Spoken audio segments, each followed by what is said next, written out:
Assalamualaikum warahmatullah and good day. In this video, I'm going to share with you on how to perform statistical test of hypothesis on a difference between two population means mu1 minus mu2. Let's go. Before going through the content of this topic in detail, let us look at this topic's learning objectives listed as follows. At the end of learning this topic, you should be able to first perform a hypothesis test on the difference between two population means mu1 minus mu2.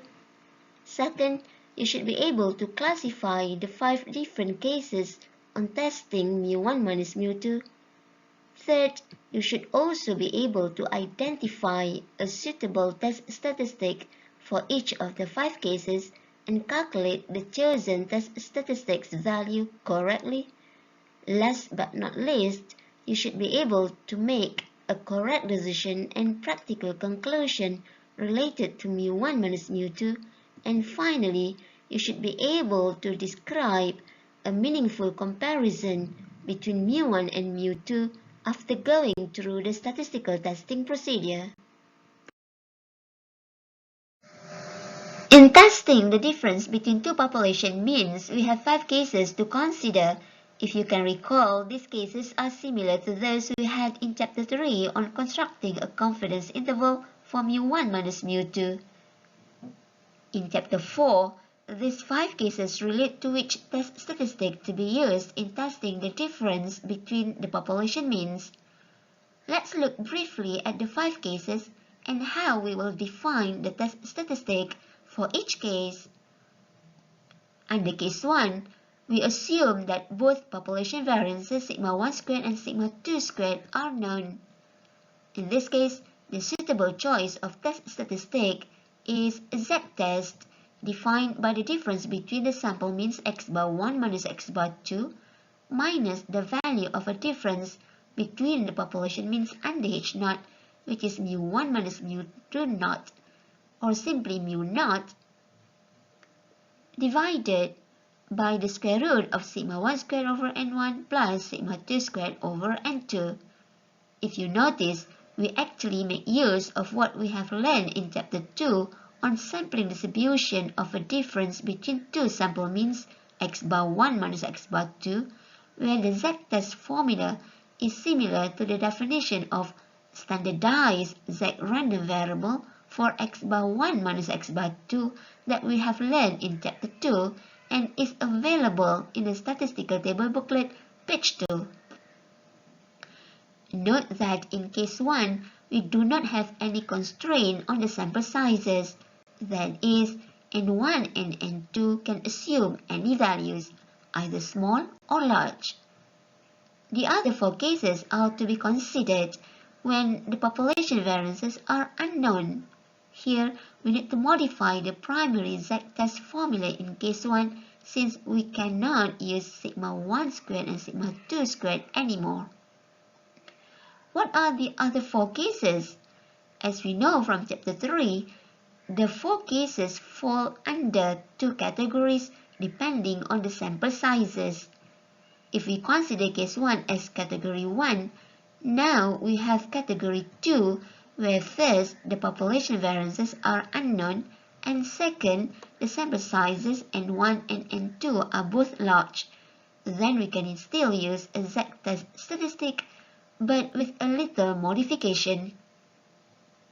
However, we will have category 3, when first, the population variances are unknown, and second, the sample sizes are small. Under this category 3, we cannot use a z-test anymore, but a t-test, which has similar definition, but will be compared with t-critical values, not z-critical values. Under each of these categories, we have 2 cases each.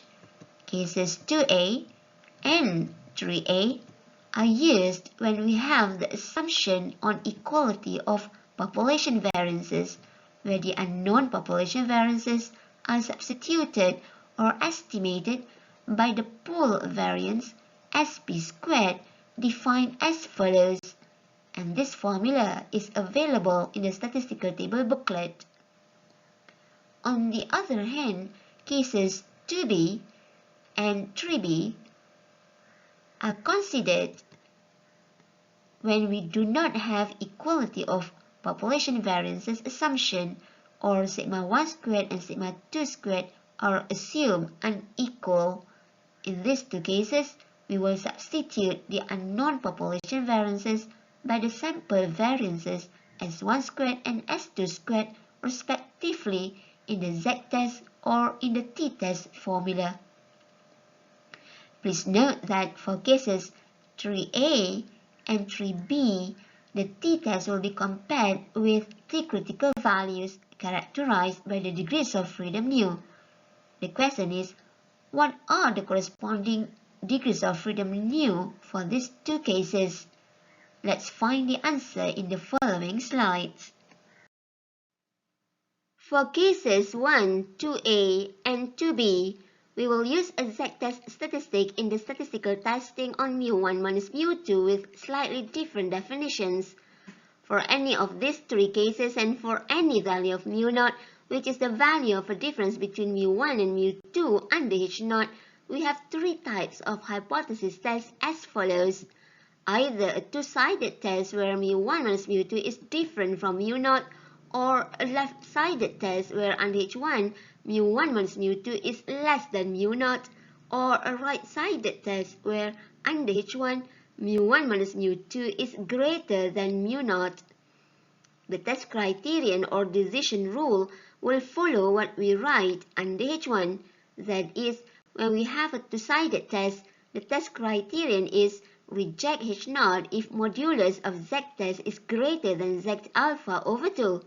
As we know, this expression can also be written as reject h0 if z-test is less than negative z alpha over 2 on the left, or if z-test is greater than z alpha over 2 on the right. If we have a left-sided test, then the test criterion is to reject h0 if z-test is less than negative z alpha on the left. And lastly, if we have a right-sided test, the test criterion or the decision rule is reject h0 if z-test is greater than z alpha on the right.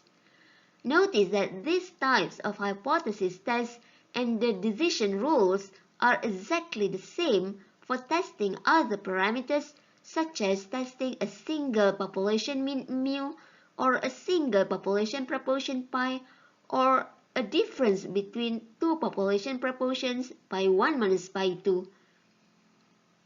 The only difference is on the definition of z-test, which depends on the parameter that we want to test.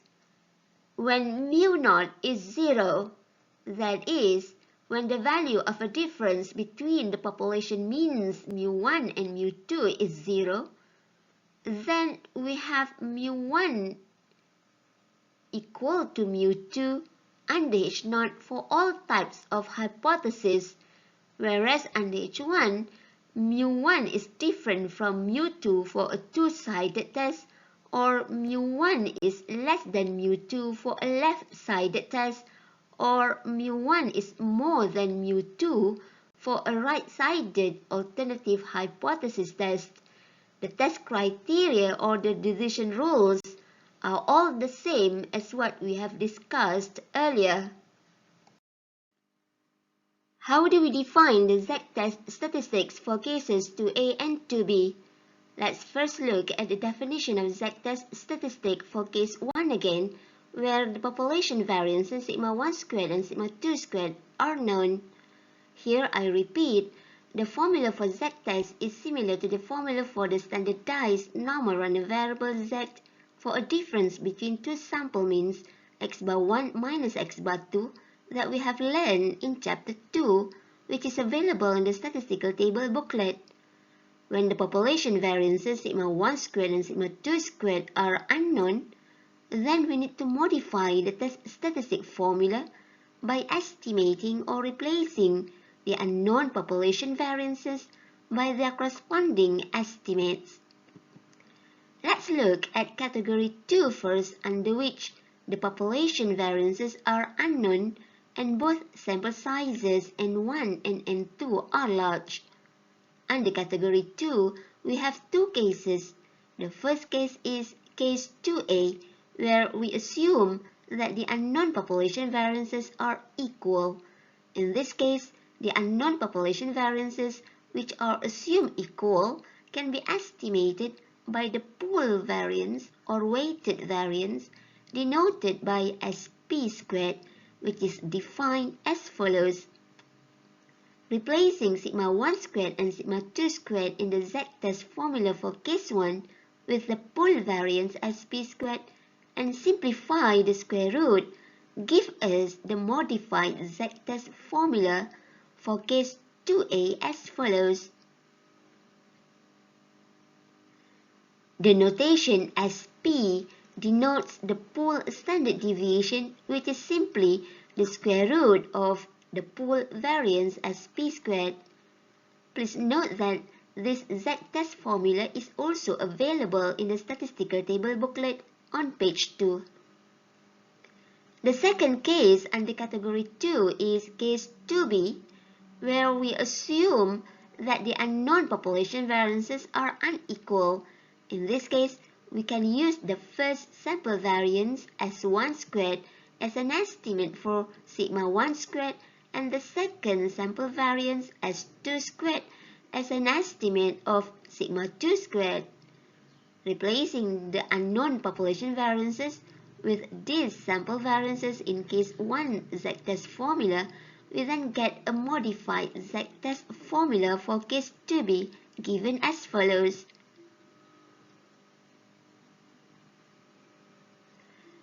Please use the correct z-test statistic for the correct case in testing the difference between the population means mu1 minus mu2. For cases 3A and 3B, we will use a t-test statistic instead of a z-test statistic in testing mu1 minus mu2. For any of these two cases and for any value of mu0, which is the value of a difference between mu1 and mu2 under H0, we have three types of hypothesis tests as listed in the following table. Similar to previous cases, we could also have a two-sided test where mu1 minus mu2 is different from mu0, or a left-sided test where under H1 mu1 minus mu2 is less than mu0, or a right-sided test where under H1 mu1 minus mu2 is greater than mu0.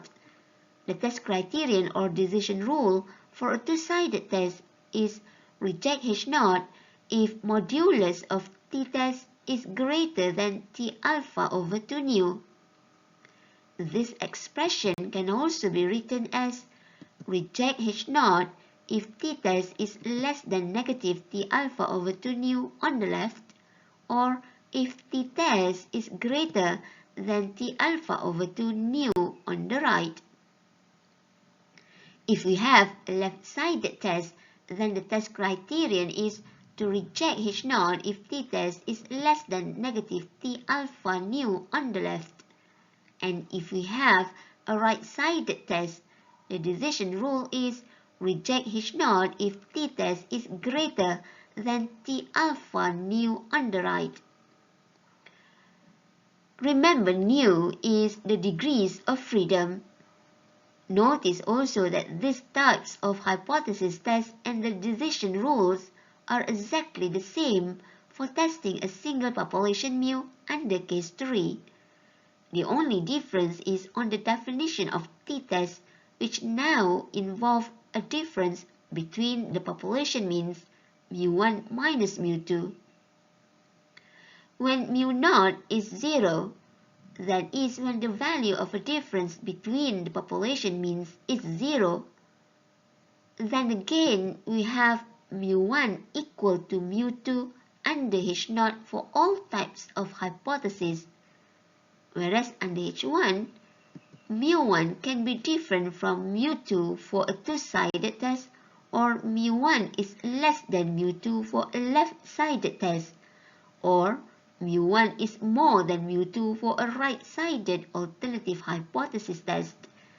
Again, the test criteria or the decision rules are exactly the same as what we have learned just now. What are the t-test statistics for cases 3A and 3B? Remember that these two cases fall under category 3, where the population variances sigma 1 squared and sigma 2 squared are unknown, and the sample sizes n1 or n2 are small. You can see that the definition of t-test statistics for these two cases are exactly the same as the definition of z-test statistics defined for cases 2A and 2B respectively. However, these t-test statistics will be compared with the critical values in the rejection or decision rules. Before you can read or obtain a critical value from the statistical table booklet, of course you need to know what is the degrees of freedom denoted by nu associated with this critical value. For case 3A, where we assume that the unknown population variances are equal, the degrees of freedom nu is defined as the first sample size n1 plus the second sample size n2 minus 2, which is rather simple and straightforward.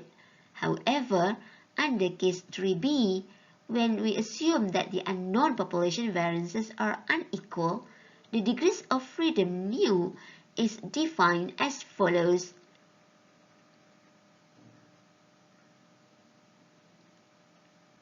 Obviously, this formula is non-trivial, right?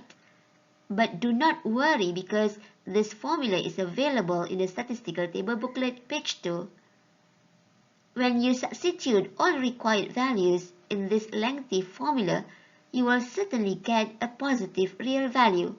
Therefore, before getting the associated critical value, what you need to do first is to round off the degrees of freedom value into the nearest integer. So far, we have looked at the 5 cases on testing the difference between two population means mu1 minus mu2, and these 5 cases relate to the choice of test statistics that should correctly be used in solving a particular problem on testing mu1 minus mu2. In short, we have covered the second and the third learning objectives of this topic. What about the other 3 learning objectives? To achieve all these learning objectives, please watch the next video on a number of examples related to problems on testing the difference between two population means mu1 minus mu2. By solving these example questions, hopefully you can achieve the other 3 learning objectives of this topic. Until then, Assalamualaikum warahmatullahi wabarakatuh and thank you for watching.